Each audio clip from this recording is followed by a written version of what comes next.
illallah, kecuali Allah. Maka dalam ayat ini Allah Subhanahu wa taala mengutamakan perkara pokok asas, iaitu ini dipanggil akidah. Persaksian, pengakuan bahawa tiada sembahan yang sebenar hanyalah Allah sahaja yang benar. Maka dalam ilmu tauhid, maka di sini dipanggil ada nafi. Kalau dah jawab syarat kan? Tahu apa nafi? Tak. Tidak. Kapan jujur? Nafi berarti tidak. Okey? Nafi. Kalau nahi berarti larang.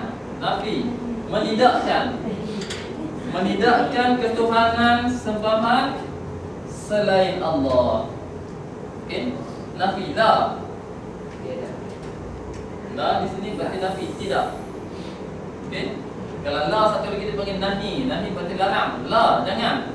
Ini bukan la jangan, berarti la tidak. Kalau ini Ha? Nahi dalam ayat ni bukannya nahi. Nahi itu larang, tegak. La taf'al, jangan kamu buat.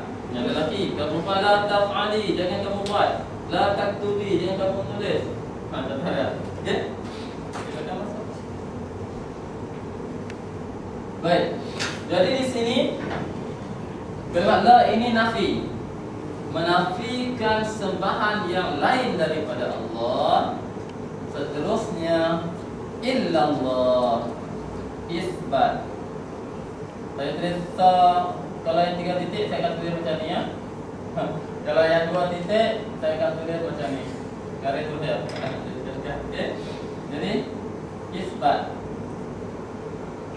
menafikan ketuhanan selain Allah dan mengisbatkan, menetapkan bahawa ketuhanan hanya bagi Allah.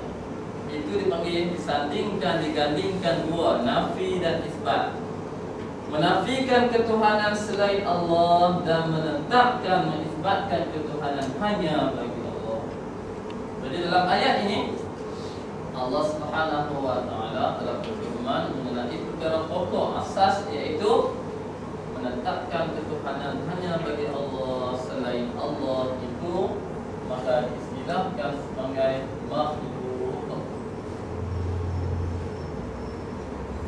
Selain Allah adalah makhluk. Kerana sebahagian daripada kita bila kita sebut makhluk, dia ingat binatang saja.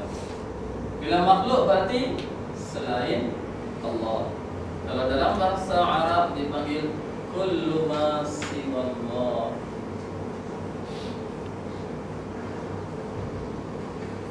Kullu ma siwallah. Kullu ma, setiap apa yang siwallah, selain Allah. Maka setiap apa yang selain Allah maka dipanggil makhluk. Kalau al-ilah ataupun kita sebut dengan Tuhan hanyalah Allah. Berarti kalau seseorang itu tidak ada asas mengenai ketuhanan, mengenai Allah, dia ada sembahyang banyak mana sekalipun, dia baik hati banyak mana pun, sedekah biarlah berjuta ringgit sekalipun, tetapi ketuhanan mengenai Allah ini tidak ada dalam dirinya, maka sia-sia semua. Sebab apa? Sebab dia tidak ada akidah mengenai ketuhanan ini, berarti dia tidak menyembah Allah, tetapi mungkin dia menyembah sesuatu yang lain daripada Allah. Okey? Jadi sebab itulah ulama mengatakan ilmu akidah ni adalah ilmu yang paling asal, yang paling pokok setiap individu Muslim yang dipanggil mukallaf.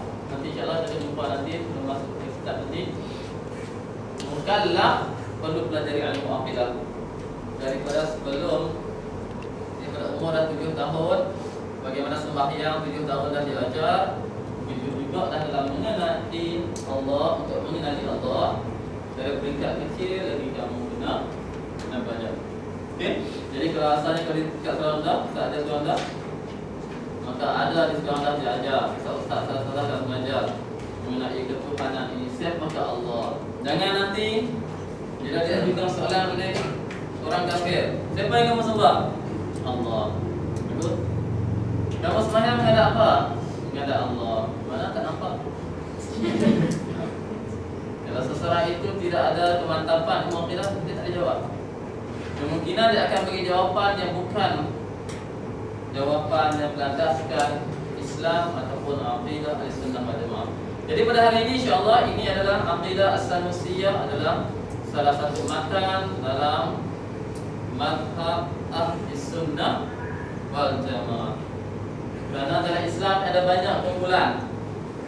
Ada banyak kumpulan yang menamakan diri mereka juga Islam, tetapi sebenarnya menyeleweng dari Islam.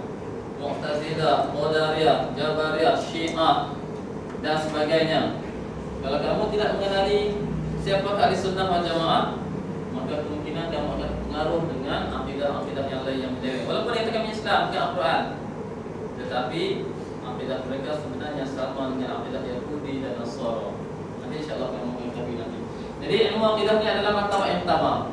Maka yang keduanya adalah ilmu fiqh. Kita tidak penting